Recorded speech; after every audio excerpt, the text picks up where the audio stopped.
ॐ भूर्भुवः स्वः तत्सवितुर्वरेण्यं भर्गो देवस्य धीमहि धियो यो नः प्रचोदयात्। ॐ भूर्भुवः स्वः तत्सवितुर्वरेण्यं भर्गो देवस्य धीमहि धियो यो नः प्रचोदयात्।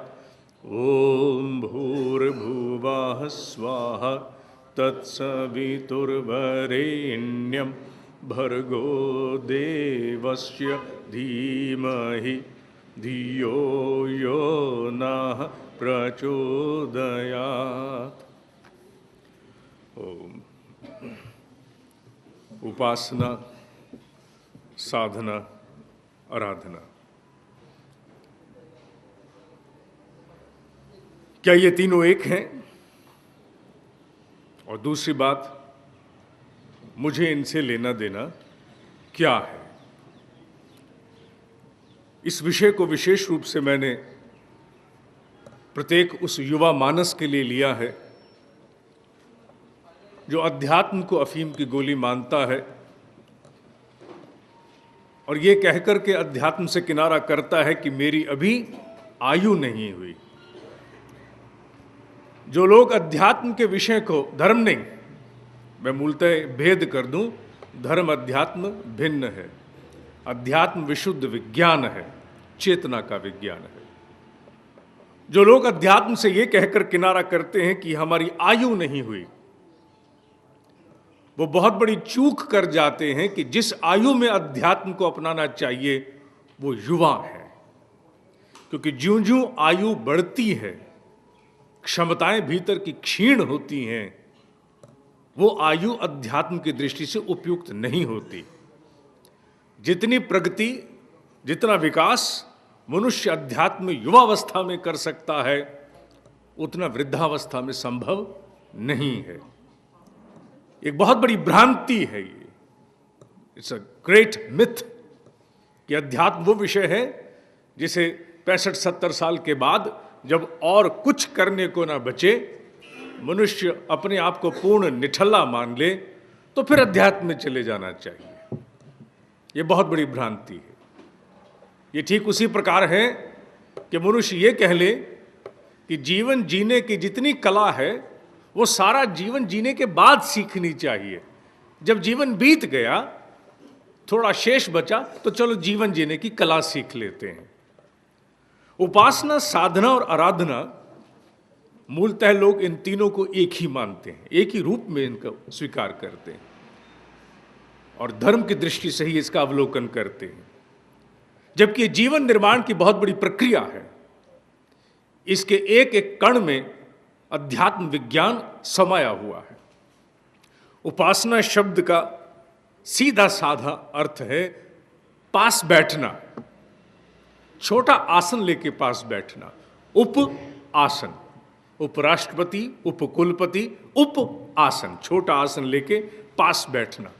किसी से जानकारी प्राप्त करने के लिए, ज्ञान प्राप्त करने के लिए जब जिज्ञासु पास बैठता है, धारक क्षमता के साथ बैठता है, तो वो उपासना काल है। तो उपासना का सीधा सा अर्थ है पास बैठना। किसके पास बैठना? भगवान के पास बैठना। अच्छा, भगवान का नाम लेते धर्म की ओर चले गए? नहीं। भगवान शब्द में जो भग शब्द है, इसका वास्तविक अर्थ है ऐश्वर्य, ऐश्वर्य, affluence, affluence of all kinds. और भगवान अर्थात ऐश्वर्यों का समूह, जहां सारे ऐश्वर्य इकट्ठे हो जाएं, सारी एफ्लुएंस इकट्ठी हो जाए, वो जो पुंज होगा उसे भगवान कहा गया है।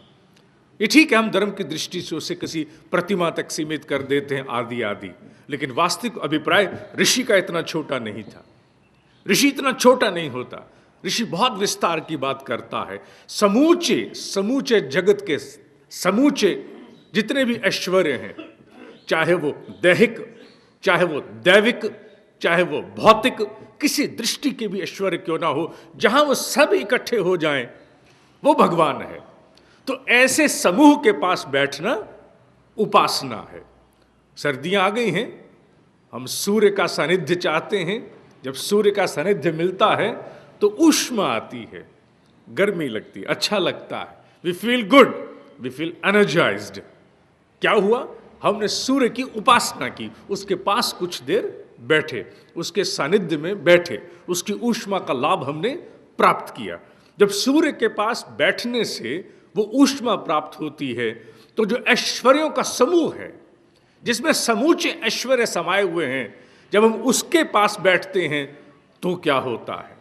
बहुत बड़ी प्रक्रिया होती है, इतनी बड़ी प्रक्रिया होती है जिसका कि कोई हिसाब नहीं है। हाँ, उपासना की विधियां हैं, हमने उसको जप, ध्यान आदि तक मान करके छोड़ दिया है, लेकिन वास्तविक अर्थ उसका अभिप्राय उतना सीमित नहीं है। उपासना का वास्तविक मर्म यह है कि जब हम ऐश्वर्यों के समूह के समीप बैठते हैं तो उस पर मनन होता है, उसके अनुशासन पर मनन होता है, उसके अस्तित्व पर मनन होता है।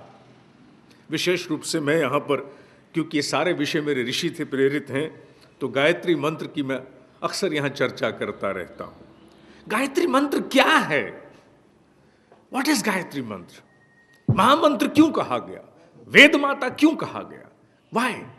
उसका एक ही कारण है, ईश्वर के स्वरूप की व्याख्या है वो। अगर किसी के स्वरूप की व्याख्या करनी हो तो हम कहते हैं लगभग 5 फुट 10 इंच का कद है, पतला बदन है, देखने में गौर वर्ण है, नैन नक्श तीखे हैं, स्वभाव का बड़ा अच्छा है, चाल का बड़ा तेज है, चंचल भी है और केंद्रीभूत भी हो जाता है। जब किसी व्यक्ति की व्याख्या करते हैं तो उसका परिचय देते हैं। गायत्री महामंत्र ईश्वर का परिचय है।